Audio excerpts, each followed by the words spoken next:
I get that bread, boy. I'm a hustler for real. I get that bread, boy. I'm worth a couple of mil. I get that bread, boy. Bread is a very simple food made up of only 3 ingredients: flour, water, and a little bit of salt. It's one of the oldest prepared foods in existence. According to history, the earliest bread was made in and around 8000 BC in Egypt. It has always been a food that's connected communities, with farmers who are growing the grain crop to the millers who are making the flour to bakers that ultimately make the bread. Grain originally was crushed and the bakers produced flatbreads. Throughout the world, in the following centuries, countries developed their own versions of bread.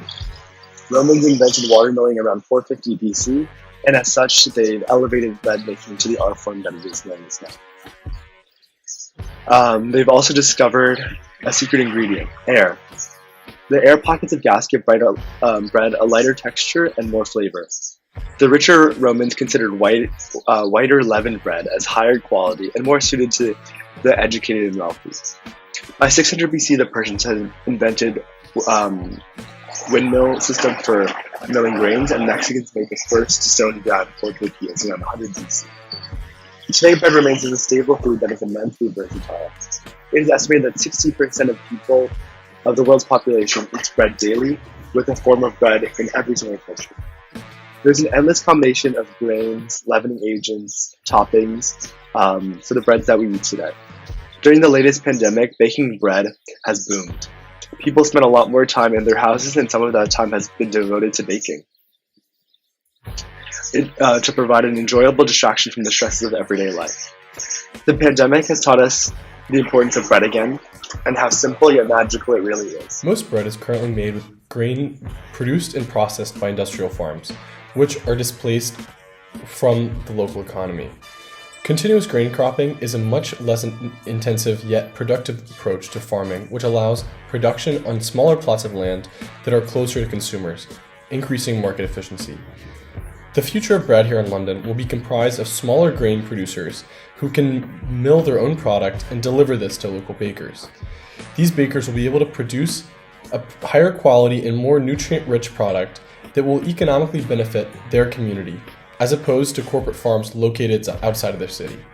By increasing production efficiency on a smaller scale and cutting out the middlemen, which thrive in the current marketplace, the price of the product will remain the same, while the consumers receive a higher quality good, which directly benefits their community. The environmental impact left by the bread industry stems from the carbon production, use of plastic packaging, and food waste from excess quantity.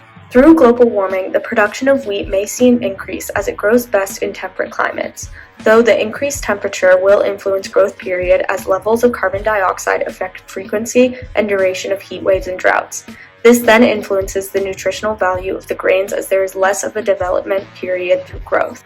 Packaging used for the distribution of mass-produced bread has greatly impacted the bread industry's environmental footprint. Most store-bought breads are packaged in single-use plastic bags and plastic bag seals like clips and ties that end up in landfills. To combat this, UK bag seal brand WeSeal has been making their plastic from 100% fully recyclable polypropylene. Bread accounts for a large portion of food waste in the UK, with 900,000 tons of bread going to waste each year. By reducing bread waste from overproduction, the levels of carbon dioxide in the environment caused by wheat growth would be reduced, as well as the amounts of plastic from the packaging in landfills. While we may associate fish and chips with British food culture, few of us probably associate bread as an essential part of the everyday London food culture. Yet it arguably is. The average Brit will consume more than 18,000 sandwiches in their lifetime, and 56% of Brits eat at least one sandwich every single day. As we look 28 years in the future, what will this look like? Perhaps increased globalization and focus on health will make both takeaway staples such as naan and healthier breads find their place in supermarket aisles alongside sliced white bread. Additionally, many of us are familiar with late-night Uber Eats. London food culture has become centered around fresh, instant, and convenient food. Yet bread has not caught up with this trend. Instead of picking up a loaf of pre-made sliced bread, perhaps fresh bread vending machines will become staples in stores, allowing people to incorporate increasing technology with a desire for fresh and convenient food in their lifestyles in the form of bread. I'm a huge fan of bread. but I never knew its potential to arm so many political uprisings and social justice movements around the world and in London. In Egypt, bread was central. From political uprisings dating decades ago with echoes still today, bread motivated folks to demand for food and fight against food insecurity and political unrest within their country. It was a food source, but also a motif, as in Egyptian dialect, aish, bread in Arabic, also meant to live. Bread is a major food source in Egypt, and for fellow Egyptians as well as their allies in the UK, still making noise for change in Egypt, for bread, social justice, and freedom, bread becomes another way we can look at social justice and arm ourselves for the future.